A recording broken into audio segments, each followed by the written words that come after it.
Welcome to the Christian Author Show. From fiction to enlightenment, we offer you all forms of faith-inspired books. So sit back and relax. Here's your host, Danielle Hampson. Much has been said over the centuries about the beginnings of the world, and we are going to talk about it today. Welcome to the Christian Author Show. I'm Danielle Hampson. Born in Portugal, educated in England, in Switzerland, and in the United States, my guest is truly a citizen of the world. Her background includes the arts, languages, literature, holistic health, as well as other spiritual disciplines, and she is also a lecturer and workshop leader on metaphysical subjects, as well as the author of Before the World Began, The Point of the Encounter of Love and Science. Her name is Odete Bigote. Let's meet her now. Welcome to the show, Odete. Thank you very much for having me. Odete, this is certainly not an easy book to write, so what motivated you to write it? I am a great admirer of the English physicist Stephen Hawking, and in 1988 he wrote that he hoped one day we would all know the mind of God. But in 2010, with another physicist, he wrote in a book entitled The Grand Design that we came from bubbles and gravity. Therefore, there is no need for God. This is what actually motivated me to write Before the World Began. And, well, I must add that I'm not a scientist, but I am a very good reader of these topics, and I have done a lot of research. And I don't mean to criticize scientists, in this case physicists. I just enjoy writing about this new physics, which help me remember where I come from and hopefully where I'm heading to. So, Odete, what happened before the world began? The Son was glorified, and the Son is spelled S-O-N, and we should all be jumping with joy. The Bible tells us that everything existed before the world began, including good and bad angels. And because of an event, actually we're not supposed to know the details of, some conflict happened, and the building block of life, which is known as the atom, was transposed to the earth so that we could correct the conflict which is within us and return to our real home. Physicists, of course, go straight to what happened at the Big Bang, which is the scientific view that the universe started with actually a big explosion. And they tell us there was a primordial soup, amino acids, biological material, and so on, which came to Earth at the right time. Well, Odete, before we go any further, let's establish something else. What actually qualifies you to write about this topic? I have written another book about Stephen Hawking and his other book, which was written in 1988. This is not my first experience writing a book about these topics. I also have written many articles, which actually have been published in many places, and some of them are published here at the end of Before the World Began. So this is what I think. I'm very pleased, and I have had compliments from people from all sorts of background, and I'm very confident and I enjoy writing it. I learn from it. First of all, is what I am learning and what I can share. Well, and how important a role did research actually play in writing your book? A great deal. I had already done a great deal of research, like I said, previous publications, including my first book. And this confirmed, actually, that we come from the same source. And the only source there is, which actually is an infinite source.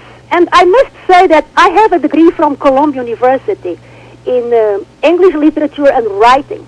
But I realized that I learned to appreciate the value of education that comes from our experiences of confronting nature, right, and our fellow men and women, and also from listening. Well, how did you choose the title? And I'm more particularly interested actually in the subtitle, The Point of the Encounter of Love and Science. Oh, the title was easier than the subtitle, because the title came to my mind as soon as I read in The Grand Design that we do not need God.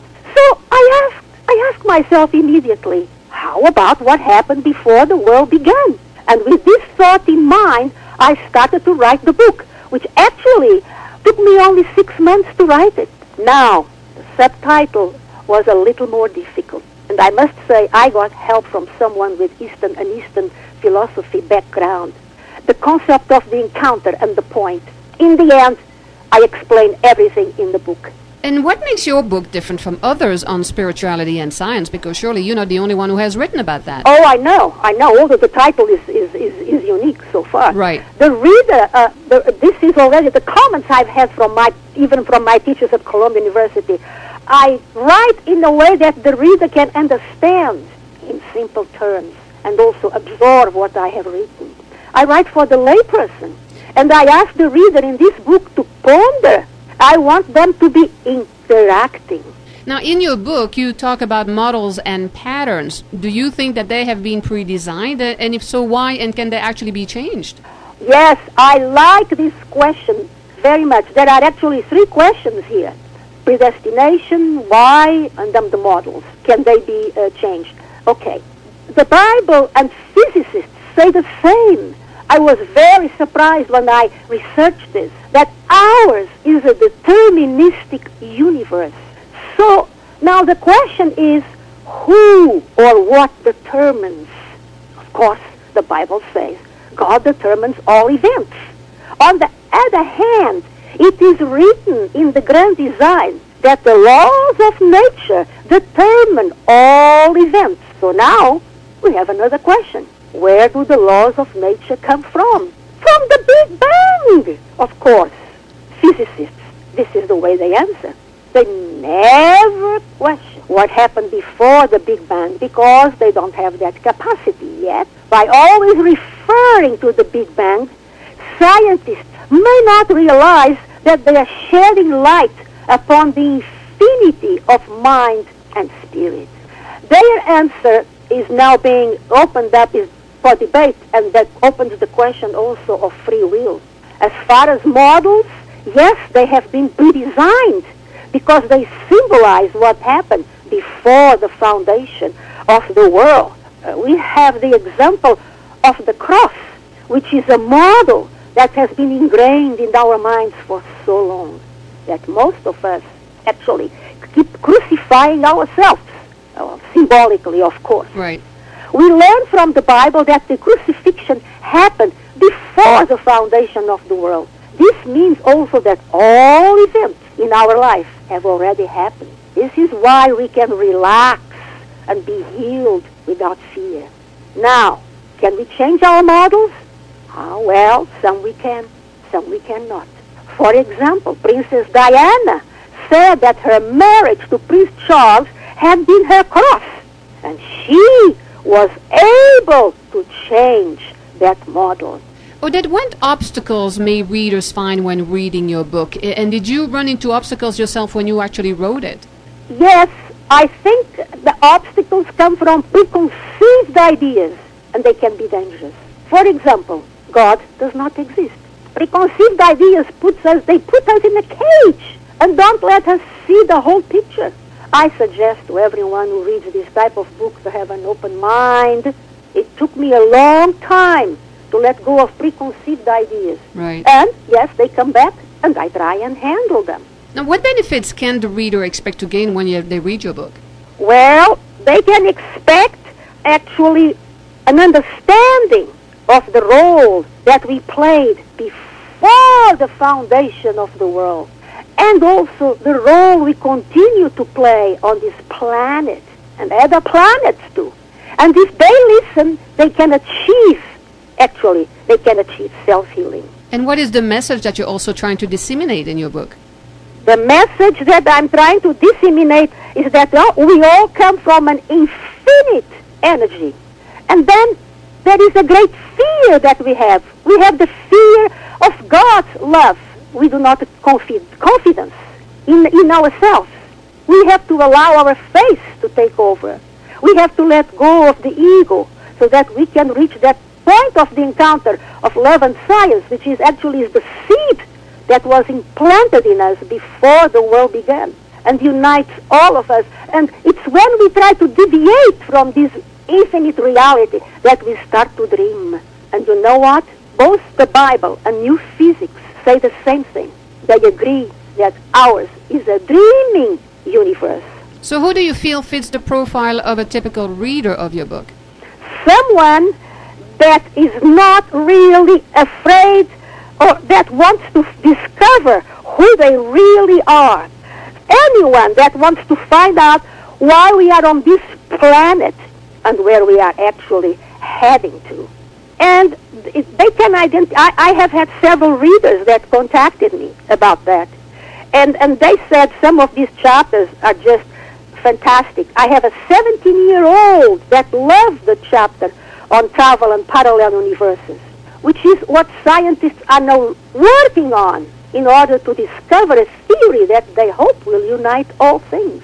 And they believe they're just trying to touch the beginning of what happened just before the world began and we arrived here on Earth. And parallel universes are other universes with people like us. And this is written in the grand design. And I think this will force all of us one day to change our way of thinking. And our trivialities will be hopefully wiped out. So right now, what's next for Odete? What's next for me? I have news for you. I will continue to write, and probably I will write on travel, on time travel and parallel universes. And I hope to remind everyone that although we are predestined, we have free will to choose the many paths in front of us. And life is to be enjoyed, and there is a purpose. And I would like to tell everybody, please cheer up. You're absolutely right. We need to cheer up a little bit more because, especially nowadays, the things are just so negative that we need to just pull ourselves from our bootstraps and really do a major cheering up. Yes, we are not concentrating on the whole, in other words, the meat, so to speak. Either way, because scientists, new physicists, new physics, as they say it, and the Bible, they do have the same inclination. They say the same thing. And I think I have pointed at least two of them. One of them that I found most interesting is that the universe is a dreaming universe and that we are all dreaming. The other one is predestination. Very, very important concept. Okay. This can be explained simply and with examples. And I'll tell you, my book has examples, and some of them are really autobiographical also. This is my style. So in what format is your book available, Odete, and where can people find it? Well, the format actually is printed, a hardcover by the publisher Tate. It is on sale already in bookstores. Barnes & Nobles has quite a few reviews there. I just checked today. Amazon.com, I have Kindle, I have Nook, you name it. And what about on your own website? Yes, my own website does not sell it, but has a link to Amazon and to my publisher. And Amazon has the Kindle. www.beforetheworldbegan.com. And before the world began is just one word. Okay, wonderful. Odete, I look forward to your coming out with some more books down the road, but in the meantime, we are definitely going to encourage people to get this one right now. Thank you very much for coming on the program, Odete, today to share your view and your insight on all of this. Thank you so much. I thank you so much. Bye-bye. The author tells us that Before the World Began is a practical book written for the lay person that tells the truth about mankind's journey to discover who we really are and the role we played before the foundation of the world. She further stresses that peace and understanding will follow to those readers who listen. A fascinating read for sure, so go out there and get the book today. The title again is Before the World Began, The Point of the Encounter of Love and Science by author Odete Bigote. All right, ladies and gentlemen, we are done with today's show, and to find out more Christian and other authors and their books, I invite you to visit theauthorsbookclub.com. Check that website, as many of our show guests and their books are featured right there. And if you are an author yourself, this is a good place for you to list your own book and to show it to the world. That website again is theauthorsbookclub.com. Thank you for listening, and please join me next time with another great Christian author and book on the Christian Author Show. I'm Danielle Hampson, and may God continue to keep you safe and hear your prayers. Thank you for listening, and tune in next time for another great book on the Christian Author Show. To find out more about the show, visit thechristianauthorsshow.com.